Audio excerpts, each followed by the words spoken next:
se lever. Il dit en effet, nos armes de guerre ne sont pas charnelles, mais elles sont puissantes en Dieu pour renverser les forteresses. Pour renverser les forteresses. Qu'est-ce qu'une forteresse? C'est un endroit avec des murs très épais pour retenir. Alors, quand vous êtes à l'intérieur, vous êtes protégé, et quand vous êtes à l'extérieur, vous ne pouvez pas rentrer. D'accord? Donc là, la forteresse, c'est vous êtes à l'intérieur, vous vous protégez avec cette forteresse, et Dieu n'arrive pas à vous dire ce qui est vrai. Qui a construit cette forteresse? Jour après jour, vous l'avez construite. Comment? Par les choses que les gens vous ont dites. Ce que le monde vous a enseigné. Toutes ces erreurs que vous avez accumulées, vous construisez une forteresse. Et vous vous sentez à l'abri. Et plus les années passent, et moins on a envie de dire « il faudrait peut-être que j'ouvre la porte pour aller voir à l'extérieur ce qu'il y a ». Quand on est jeune, on est prêt à tout faire. On dit « je vais bouleverser le monde, quoi. Hein. Je suis prêt, je suis fougueux, j'avance. » Mais quand on est âgé, comme moi, et c'est vrai, on hésite un peu à ouvrir la porte. On se dit, si j'ouvre la porte, imaginons que pendant 60 ans, je me suis planté. J'ai cru ça pendant tout ce temps-là, et pendant tout ce temps, je me suis trompé. Et souvent, on a peur. Aujourd'hui, je vous le dis, l'Évangile est puissant pour renverser les forteresses. Dieu vous a créé libre. Et si vous n'êtes pas libre, ce n'est pas de sa faute. C'est parce que vous n'avez pas saisi cette liberté. Quand je prêche, je ne suis pas là pour annoncer une connaissance. Je suis là pour renverser les forteresses. Je suis là pour briser les imaginations, pour détruire les hauteurs qui s'élèvent contre la connaissance de Dieu. C'est ce qu'il dit Paul. Il dit « Nos armes de guerre ne sont pas charnelles, mais elles sont puissantes en Dieu pour renverser les forteresses, pour détruire les raisonnements et toute hauteur qui s'élève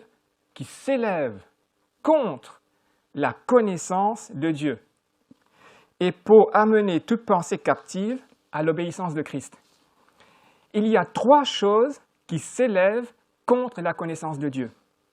Il y a des forteresses, des pensées ou des imaginations et des hauteurs qui vous empêchent de connaître Dieu. Donc aujourd'hui, on va travailler là-dessus. Une des choses, des forteresses, c'est la conscience. Je vais vous expliquer comment ça marche et comment la conscience peut vous empêcher de marcher avec Dieu.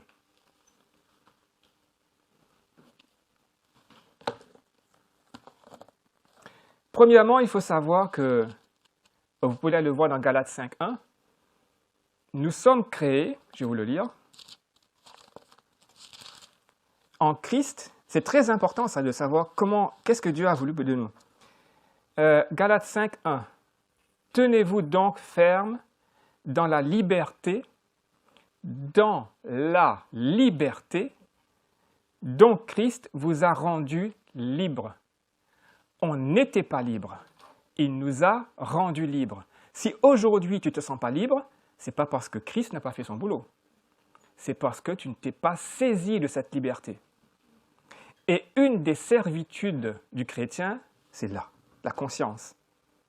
Et on va voir ça ensemble. Ah, ça y est, c'est lui qui ne marche pas. Ah. Alors, une petite définition. Conscience, qu'est-ce que c'est? On va parler de 2 mots, 2 choses, la conscience et le cœur. Je vais parler, en fait, l'être humain est divisé en 3 parties. Il y a l'esprit, l'âme et le corps. Le corps, vous le voyez sans problème, vous voyez le corps. L'âme, quand je suis content, vous le voyez, quand je ne suis pas content, vous le voyez. D'accord? C'est pareil pour vous. Ça, c'est l'âme. Mais l'esprit, nul ne peut le voir. D'accord? Quand Jésus parle de naître de nouveau, quelle partie qui naît de nouveau? C'est l'esprit. Quand Jésus dit « il vous a rendu libre », quelle partie est libre? L'esprit. Quelle partie est encore sous la servitude? L'âme et le corps. Est-ce qu'on peut donner la liberté? Oui. Comment? Je vais vous montrer. Donc, la conscience, c'est ce qu'on comprend immédiatement. C'est une connaissance immédiate. J'ai conscience d'une réalité. D'accord? Spontanée. Le cœur, c'est plus profond. C'est le siège des sentiments. Il se passe des choses, des fois, on n'est même pas conscient. On n'arrive pas à le gérer. Il y a quelque chose, on dit au fond de mon cœur, au fond de nous, quelque chose qui se passe, et on ne sait pas pourquoi c'est là, pourquoi je suis comme ça, et on vit avec. Il y a des hauts et des bas, des fois ça va, des fois ça ne va pas. Dans Galates 5.1, il précise bien, Paul, il dit « En tant que chrétien, Dieu vous a créé libre. » C'est hyper important ça. Quelqu'un qui est entravé, quelqu'un qui est dans la servitude ne peut pas servir Dieu correctement. Quelqu'un qui est dans la servitude ne peut pas suivre Christ correctement. Le jeune homme riche, quand Jésus lui a dit... non, c'est le jeune homme riche qui est venu vers Jésus qui lui dit « Maître, que dois-je faire pour hériter la vie éternelle ?» Jésus lui dit « Tu connais la loi, etc. » Le jeune homme lui dit « Mais j'ai observé toutes ces choses. » Et au fond de lui, c'est au fond de lui, dans son cœur, il avait ce sentiment qu'il manquait quelque chose. Il a cherché par tous les moyens, par les commandements, etc. Il n'a pas abouti. Et Jésus lui dit, si tu veux être parfait, si tu veux avoir la vie éternelle, il y a une chose. Va, vends tout ce que tu as et donne-le aux pauvres. Et qu'est-ce qu'il s'est rendu compte? Tout à coup, ce jeune homme a été confronté à la vérité et il s'est rendu compte qu'il n'est pas libre. Et Jésus lui dit, comment te rendre libre? Il avait le choix. Et ce matin, vous avez le choix. Il faut arrêter de croire que Dieu agit en fonction de son humeur.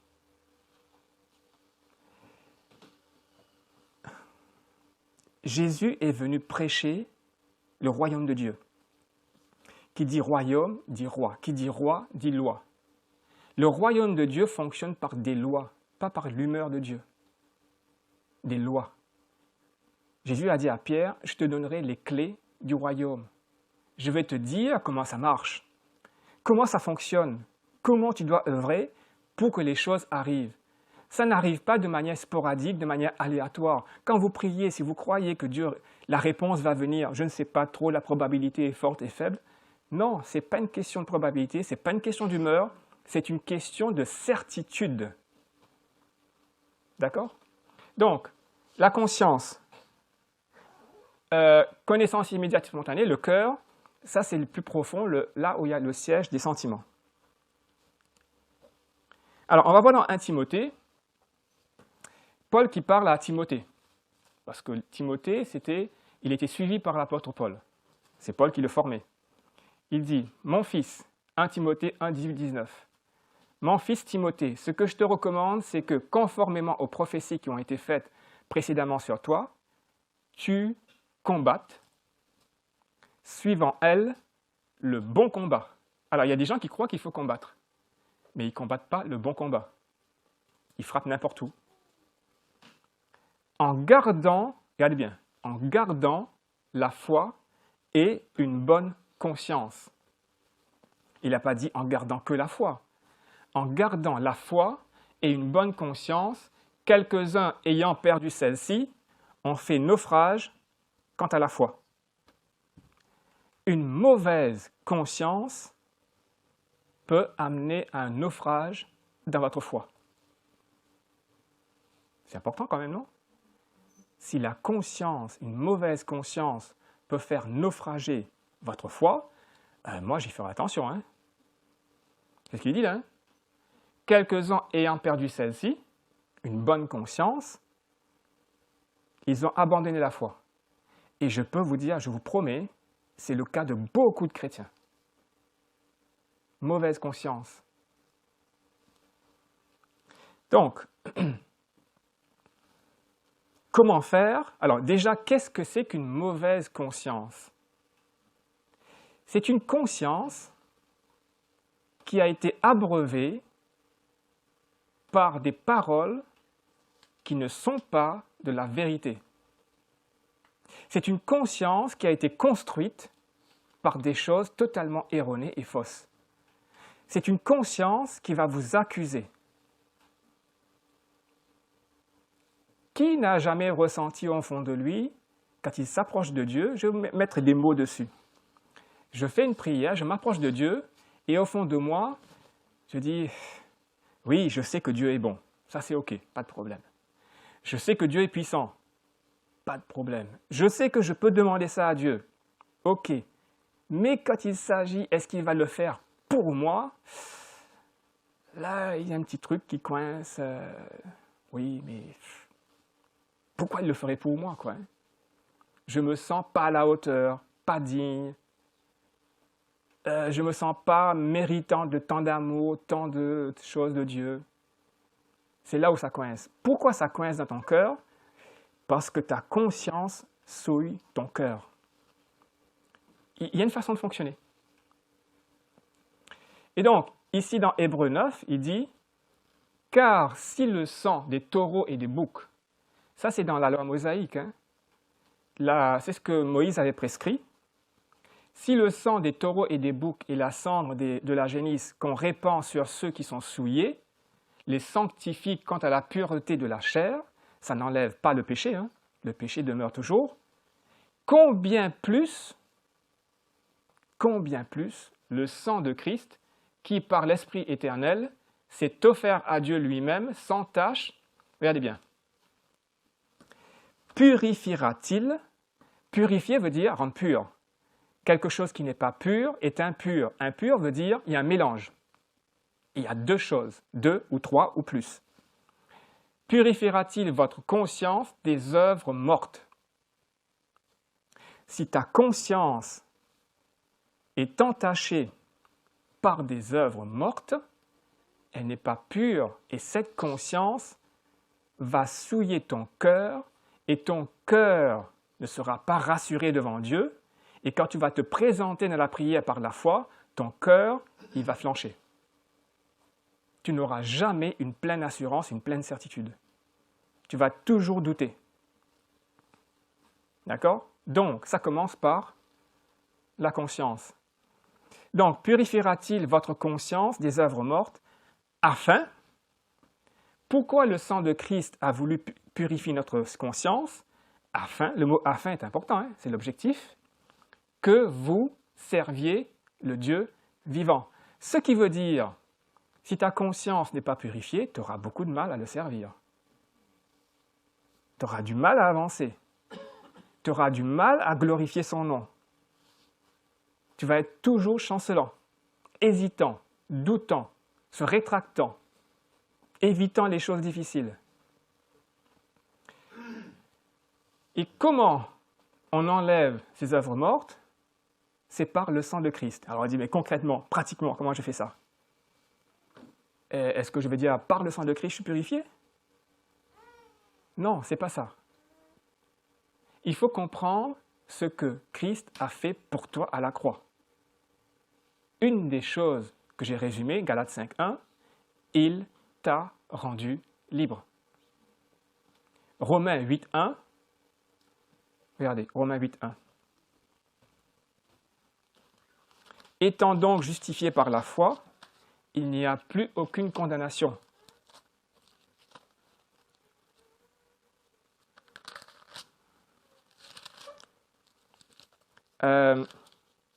Si vous sentez au fond de votre cœur une forme de condamnation, ce n'est pas de Dieu. Non seulement ce n'est pas de Dieu, ce n'est pas juste. Vous devez là l'enlever, mais avec une férocité sans tarder. On est trop gentil avec ces choses-là. Il y a une colère qu'il faut faire sortir. Jésus se mettait en colère. Hein. Quand le nom de son Père est bafoué, je peux vous dire qu'il se met en colère. Moi, quand le nom de Jésus est bafoué, je me mets en colère. peu importe qui c'est. Romains 8.1. Il n'y a donc maintenant aucune, écoutez bien, il n'y a donc maintenant aucune condamnation pour ceux qui sont en Jésus-Christ. Si vous vous sentez condamné, ce n'est pas de Dieu. Dieu ne condamne pas. Il reprend, ce qui n'est pas pareil. Une condamnation suppose un jugement. Dieu reprend. Il appelle, mais il ne condamne pas. La condamnation est tombée sur Jésus. Donc, si vous sentez au fond de votre cœur un sentiment de condamnation, un sentiment de culpabilité, un sentiment que vous n'êtes pas digne de vous approcher, vous savez que Christ vous a rendu digne, pas méritant. Méritant veut dire que vous avez fait quelque chose. On n'a rien fait. Il vous a rendu digne de s'approcher de son Père, digne de recevoir cette gloire, digne de porter son nom, digne d'étendre son royaume. Paul, l'apôtre Paul dit, Christ nous a rendus dignes de porter l'Évangile. Les anges ne peuvent pas porter l'Évangile. Dans Acte 10 à Corneille, quand l'ange arrive, il dit « Dieu a entendu ta prière, mais est-ce que l'ange lui a prêché l'Évangile ?» Non, il dit « Va chercher Pierre. » Ça a mis 3 jours, mais au moins 3 jours. Et Pierre lui a prêché l'Évangile en moins d'1 minute. Pierre avait l'autorité de prêcher l'Évangile, l'ange ne l'avait pas. Vous vous rendez compte de la grâce qui vous a été faite? À quel point vous êtes précieux? À quel point vous avez été élevé par le sang de Jésus? C'est quand il dit le sang de Christ, c'est ça. Lorsque le sang de Christ a coulé à la croix, ce n'est pas simplement pour les péchés. C'est pour vous changer totalement, vous élever, vous donner un nom, que vous soyez appelé fils, fille de Dieu. C'est ça l'œuvre. L'œuvre a été faite. Et comment bénéficier de cette œuvre? Il faut renouveler son intelligence, en prendre conscience. Romains 12, 1. Soyez transformés par le renouvellement de votre intelligence afin que vous éprouviez quelle est la volonté de Dieu qui est bon, agréable et parfaite. La part de Dieu est faite. Je vais vous montrer qui vous êtes en Christ. Dans Éphésiens 1. Je prie vraiment, et ça c'est vraiment mon cœur, hein, je prie pour que l'Église de Dieu prenne conscience du cadeau qui lui a été fait en Jésus-Christ. Je vais le redire. Je prie vraiment que l'Église de Dieu enfin prenne conscience de la grandeur de ce cadeau magnifique qui a été fait à chacun d'entre nous. Je vous dis qu'on est négligent devant ce cadeau. C'est comme si vous avez imaginé que vous avez économisé pendant 20 ans pour acheter un cadeau. Vous achetez ce cadeau, vous posez sur la table, vous dites voilà, c'est mon cadeau pour toi. Et la personne le regarde de loin, ouais, c'est sympa, il s'en va. C'est un peu ça. Il faut qu'on prenne le temps de déballer, de regarder, d'aller en profondeur, comprendre quel est ce cadeau. Vous savez pourquoi on ne le fait pas? Parce qu'il y a des forteresses, des imaginations et des hauteurs qui s'élèvent contre cette connaissance. Et qui va faire tomber ça? Posez-vous la question. Si vous ne faites rien, vous serez jugé un jour. Vous savez que l'Église va être jugée. On est non seulement fils et filles de Dieu, mais on est aussi serviteurs et soldats. Il y a différentes choses dans notre vie. Fils et filles, c'est un statut. Quand je prie mon Père. Quand je vais en guerre, Saint-Esprit, par la puissance du Saint-Esprit. Quand Jésus dit, on l'a accusé de Belzébul, il dit, mais si moi, je suis Belzébul, je chasse les démons comme ça, vos fils, par qui ils le chassent? Sachez que moi, c'est par la puissance du Saint-Esprit que je le chasse. Jésus est mon maître. Il va à gauche, je vais à gauche. Il va à droite, je vais à droite. Je suis responsable de toute parole qu'il me donne. L'Église a besoin de se réveiller. On désire beaucoup de choses, mais il faut qu'on se réveille. Ce n'est pas le voisin qui va faire la tâche qui t'a été confiée. Je suis responsable de ce que Dieu me demande. S'il me donne une mine, je suis responsable d'une mine. S'il m'en donne 2, je suis responsable pour 2. Vraiment, c'est la prière de mon cœur. Hein. Moi, ça m'attriste quand je vois comment on traite la parole de Dieu. Et regardez dans Éphésiens, chapitre 1, à partir du verset, et là, c'est Paul qui prie. Il dit aux Éphésiens que leur foi et leur amour est connu dans toute la contrée. Donc, c'est une église bouillante.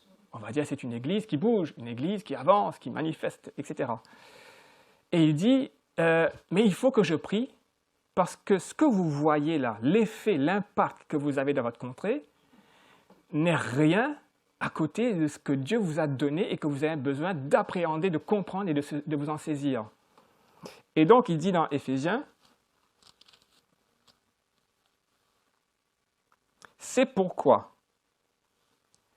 ayant aussi entendu parler de votre foi en Seigneur Jésus et de votre amour envers tous les saints, il dit, j'ai entendu parler de ça, je ne cesse de rendre grâce pour vous en faisant mention de vous dans mes prières, afin, quel est son sujet de prière?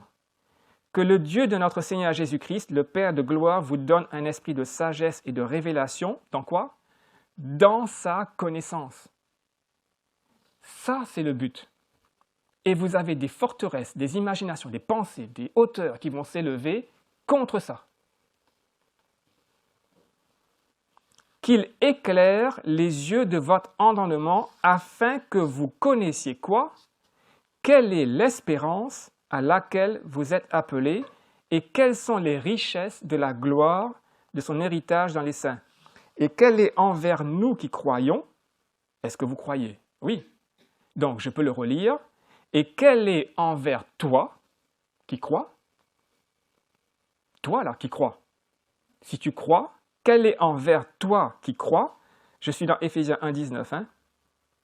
L'infinie grandeur de sa puissance. Est-ce qu'il a dit c'est uniquement pour les apôtres, les pasteurs, les enseignants? Toi qui crois. Toi qui crois l'infinie puissance de sa grandeur. Conformément à l'efficacité du pouvoir de sa force, qu'il a, pas qu'il va, qu'il a, c'est déjà fait, qu'il a déployé en Christ quand il l'a ressuscité des morts. On revient au sang de Christ.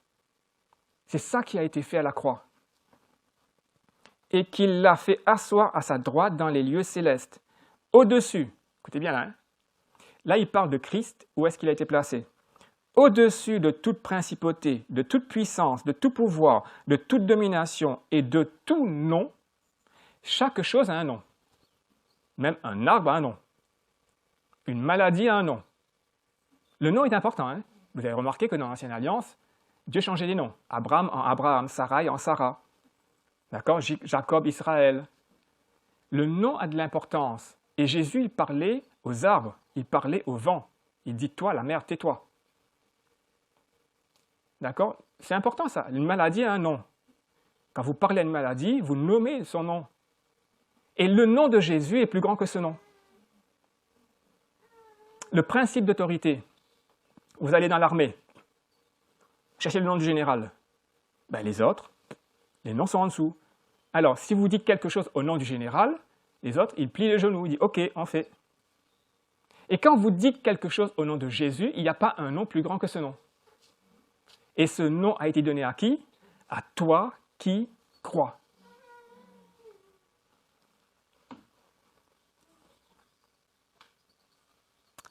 Donc, au-dessus de toute principauté, de toute puissance, de tout pouvoir, de toute domination, de tout nom qui puisse se nommer, non seulement dans cet âge, mais aussi dans celui à venir. Et il a mis, Dieu a mis, toutes choses sous les pieds de Jésus et l'a donné pour chef suprême de l'Église. Qui est l'Église? Nous. Où est-ce qu'on est alors? Au-dessus de toute principauté, toute puissance, tout nom qui peut se nommer. Est-ce qu'on le voit pour autant au quotidien? Non. Pourquoi? Parce qu'il y a des forteresses, des hauteurs, des imaginations qui s'élèvent contre la connaissance de Dieu. Est-ce que vous allez traverser cette porte en restant comme vous êtes rentré? Dire oui, ça allait son message, Bertie. Ou alors vous apportez un changement radical dans votre vie.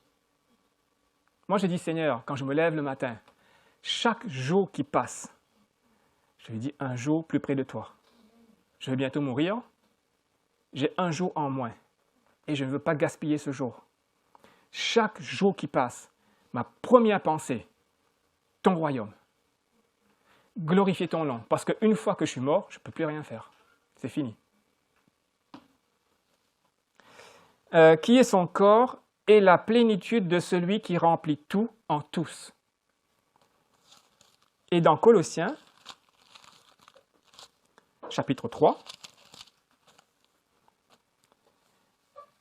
il dit « Si donc vous êtes ressuscités avec Christ », tout à l'heure ce que j'ai dit dans Éphésiens, il parle, Dieu a ressuscité Christ, l'a placé au-dessus de toute principauté de puissance, ok?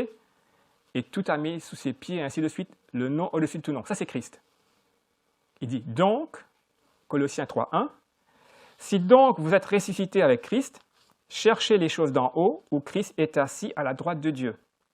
Affectionnez-vous aux choses d'en haut et non à celles de la terre, car vous êtes morts et votre vie est cachée en Christ, en Dieu, avec Christ en Dieu.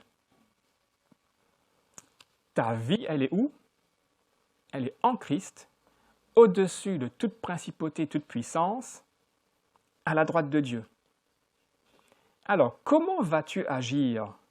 Comme quelqu'un qui est totalement en dessous, qui se fait écraser, ou comme quelqu'un qui a déjà tout et qui comprend où il est et qui brise les forteresses, qui a le courage de dire « je vais ouvrir la porte et voir ailleurs, voir l'extérieur parce que peut-être que finalement je me suis trompé, peut-être que j'ai cru des choses qui étaient humaines et que Dieu repousse mes limites. Est-ce que je peux être comme Pierre qui va sortir de la barque et dire « Seigneur, sur une parole je sors ». Êtes-vous prêt à ça?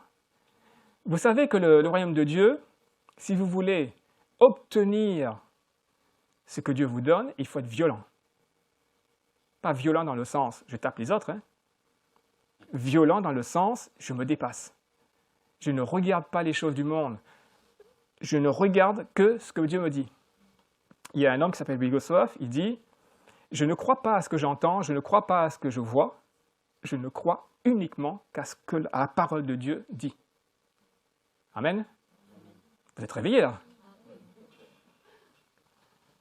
Ok.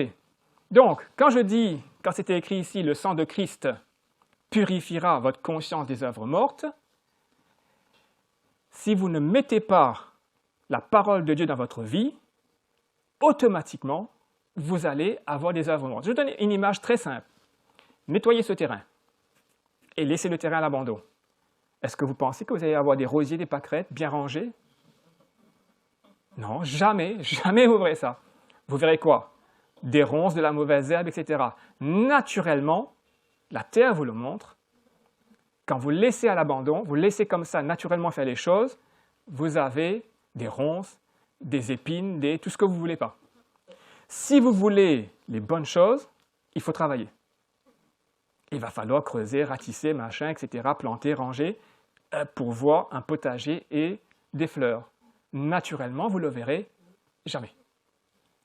Si votre conscience, vous la laissez telle qu'elle, vous allez cumuler des œuvres mortes.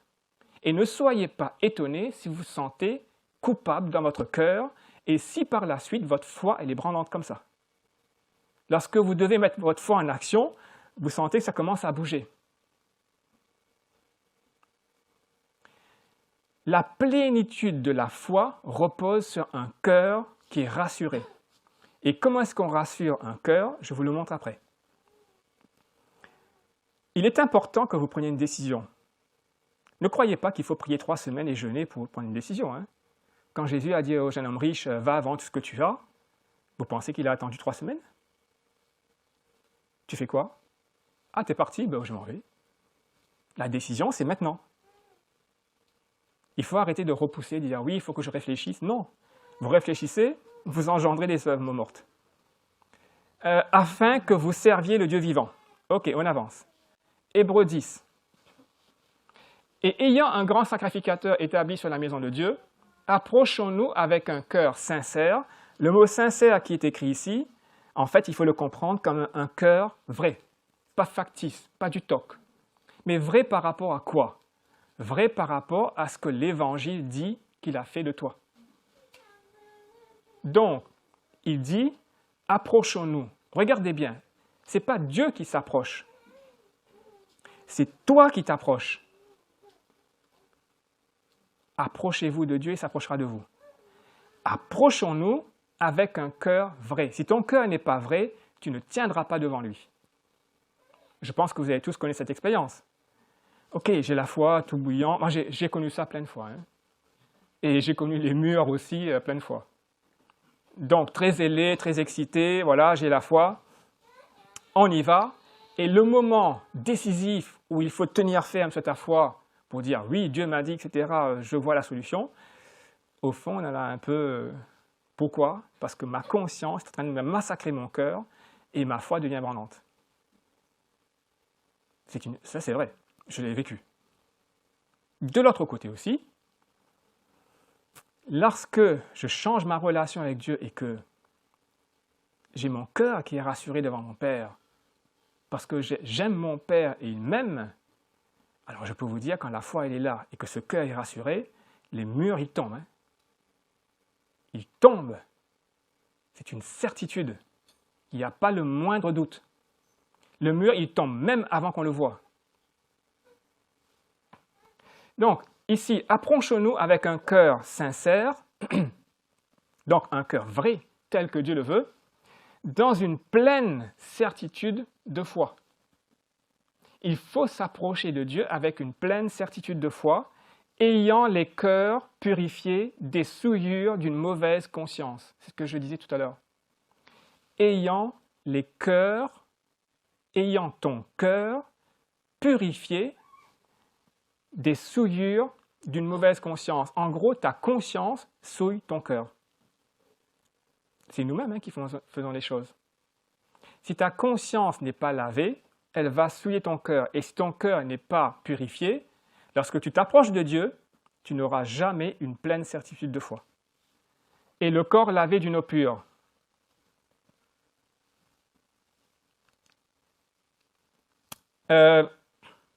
Donc, j'ai expliqué comment enlever ces œuvres mortes. D'accord? Ça, c'est notre responsabilité. Il faut qu'on revienne à la croix. Qu'est-ce que Jésus a fait pour moi? Qui suis-je? Quelle est mon identité en Christ? Qu'est-ce que Dieu m'a donné vraiment et que je n'ai pas? Quelle est la chose que Dieu m'a vraiment donnée? Elle a faite de moi et que je n'ai pas prise et je ne suis pas rentré dedans. Peut-être que vous pensez que parce que Dieu l'a fait, donc je l'ai. C'est pas vrai. C'est pas parce que Dieu l'a fait que tu vas rentrer dedans. Un exemple. Jésus est mort, pas uniquement pour tes péchés, pas uniquement pour les péchés des chrétiens. Il est mort pour le monde entier. Premier point. Deuxième point, Dieu veut que tout le monde soit sauvé. Est-ce que tous sont sauvés? Non. Pourquoi? Parce qu'on a le choix. Le travail est fait, mais ça ne veut pas dire parce que c'est fait que ça se manifeste dans notre vie. On est libre. On a le choix de choisir. Bien-aimés, regardez bien. Bien-aimés, si notre cœur ne nous condamne point, vous vous rendez compte? ton cœur peut te condamner. C'est même pas l'adversaire, c'est même pas quelqu'un d'autre, c'est ton cœur te condamne toi. Vous connaissez ça? À l'intérieur, ce conflit. Ah oui, je veux faire ça, mais on ressent le côté, ouais, mais tu penses que tu es capable de faire ça? Tu penses que Dieu va te faire ça? Tu penses que tu en es digne? Il y a ce conflit intérieur. Vous avez connu ça? Moi, j'ai connu ça. Hein? Regardez dans Romains. Dans Romains,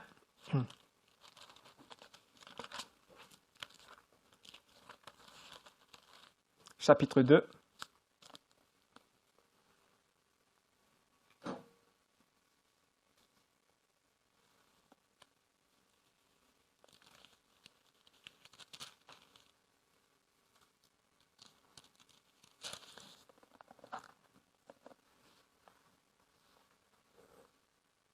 Où est-ce qu'il est?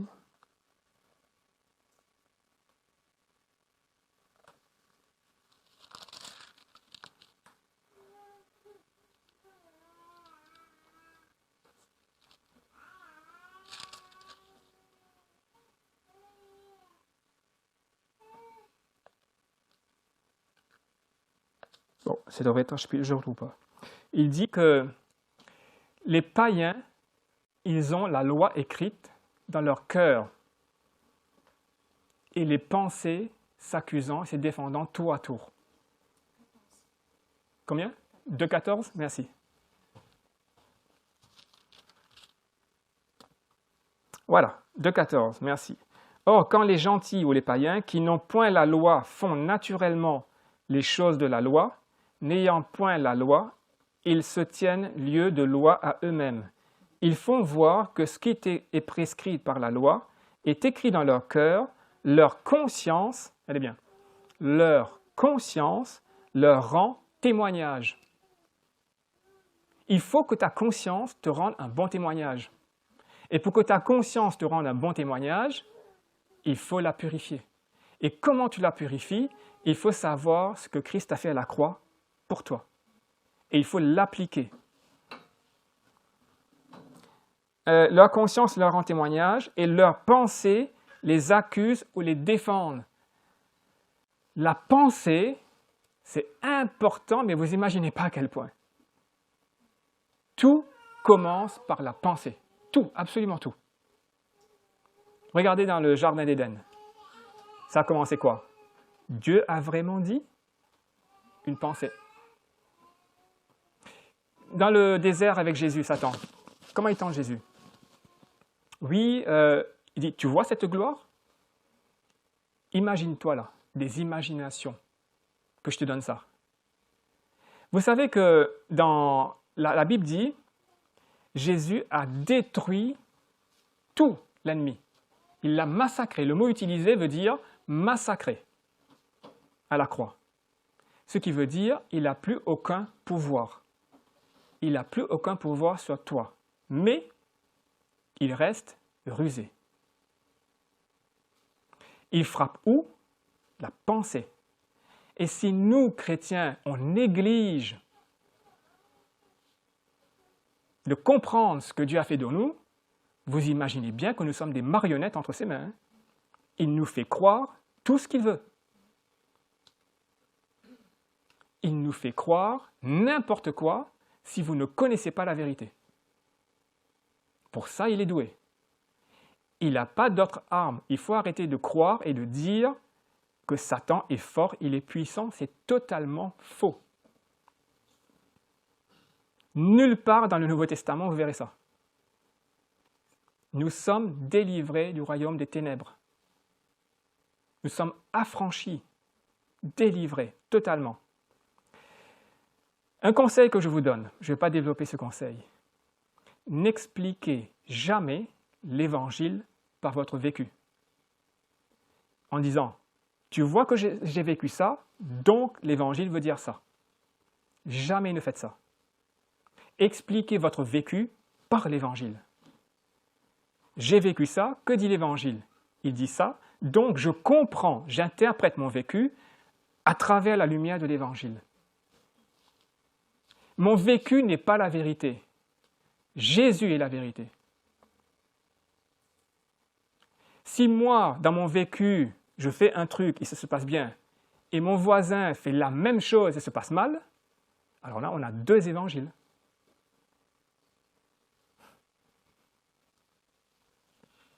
Je lisais quoi là? Ah oui, je l'ai lu là, ça y est, c'est fini? Oui. Donc ici, si notre cœur ne nous condamne point, nous avons de l'assurance devant Dieu. Ce qui veut dire, si ton cœur te condamne, tu n'as plus d'assurance. Dans Jacques dit, si tu te présentes devant Dieu, et si tu doutes, n'espère même pas recevoir quelque chose de Dieu. Non pas parce qu'il ne t'aime pas, mais parce qu'il ne va jamais répondre à quelqu'un qui est chancelant, qui doute devant lui. Ce n'est pas parce qu'il est méchant, ce n'est pas parce qu'il ne t'aime pas, c'est parce que c'est une loi de son royaume. Donc vous voyez là, dire que j'ai la foi ne suffit pas. Jacques dit, tu as la foi, montre-moi tes œuvres. Et lorsque tu vas te mettre à montrer les œuvres, c'est là qu'on va voir ton assurance. Et il va pousser. Et il faut que ta foi devienne parfaite. Pour que ta foi devienne parfaite, il faut pousser dans les œuvres jusqu'à ce que ta foi soit parfaite, et là, boum, la chose arrive. Mais lorsqu'on te pousse dans tes retranchements, si au fond de toi, ton cœur est chancelant, ton assurance n'est pas certaine, tu vas lâcher prise et tu n'auras pas ce que tu attends. Donc, c'est très important ça. Si ton cœur te condamne, il y a quelque chose à faire. Si notre cœur ne nous condamne point, nous avons de l'assurance devant Dieu. Là, je peux aller. Là, je peux aller avec certitude, dire « Dieu, tu m'as donné ça, je le prends » et je peux même me réjouir avant même que la chose arrive parce que je sais et que je sais et que je sais que c'est fait. Vous connaissez ce genre de certitude? On n'a pas besoin de se convaincre. Mon cœur est plein de joie parce que c'est fait. Et les gens me disent « Mais qu'est-ce qui te prouve que c'est fait ?» Tu verras, ça va venir. Jésus, qu'est-ce qu'il a dit à Pierre? Oui, je sais que tu vas me renier. Mais j'ai déjà prié, tu es déjà relevé, avant même que tu me renies. C'est ça la bataille, c'est ça la certitude. C'est comme ça que ça fonctionne le royaume. Et quoi que nous demandions, regardez, nous avons de l'assurance devant Dieu, et ce qui suit, et quoi que nous demandions, nous le recevons. Et souvent, nous, on va directement à ce verset, et on demande, et on se rend compte qu'on ne reçoit pas. Pourquoi? Parce que mon cœur me condamne. Si ton cœur te condamne, tu seras toujours chancelant à ta foi. Ça n'aboutira pas. Voilà. Il y a encore beaucoup de versets qu'on pourrait prendre pour travailler dessus. Et pour finir et conclure, ce qu'il faut savoir, c'est, vous avez une porte là-bas. Ne traversez pas cette porte comme vous êtes rentré. Prenez une décision, dites « Seigneur, si vous sentez que vous avez négligé sa parole, repentez-vous. Dites « Seigneur, j'ai négligé ta parole, ce cadeau merveilleux que tu m'as fait, je l'ai pris à la légère. Maintenant, je vais m'investir. Saint-Esprit, révèle-moi la parole de Dieu, que mon intelligence change, que je sois transformé et que je marche comme ta parole dit que je dois marcher. » Amen. Vous désirez voir des choses dans cette vie, ce pays, dans la gloire de Dieu. Qui va faire ça? Si ce n'est l'Église. Et quelle Église va faire ça? Une Église qui est condamnée dans son cœur? C'est pas possible. D'accord? Allez, on prie ensemble. Papa, je te rends grâce pour cette parole. Je déclare que ces paroles sont tes paroles, esprit de vie. Et ta parole est puissante pour renverser les forteresses, les pensées, les hauteurs qui s'élèvent contre la connaissance de toi, Papa. Et je te remercie pour ce matin, pour ceux qui m'entendent ce matin, que cette parole touche, que cette parole produise le fruit, que cette parole transforme, qu'il y ait des décisions. On va prendre un petit moment de prière. Vous n'avez pas besoin de 36 heures pour prendre une décision. Prenez la décision dans votre cœur, dites-le à haute voix, faites ce que vous voulez. D'accord? Mais ne vous mentez pas à vous-même en disant « il faut que je réfléchisse ». Si vous vous rendez compte, si le Saint-Esprit te montre que tu n'es pas assez, tu ne connais pas sa parole, tu ne sais pas ce que Dieu t'a donné, tu l'as négligé, tu n'as pas pris au sérieux, repens-toi, Dis Seigneur, maintenant je vais le faire. Il est temps de se bouger. Il est temps de prendre les choses au sérieux. Il est temps de voir la gloire de Dieu. Amen.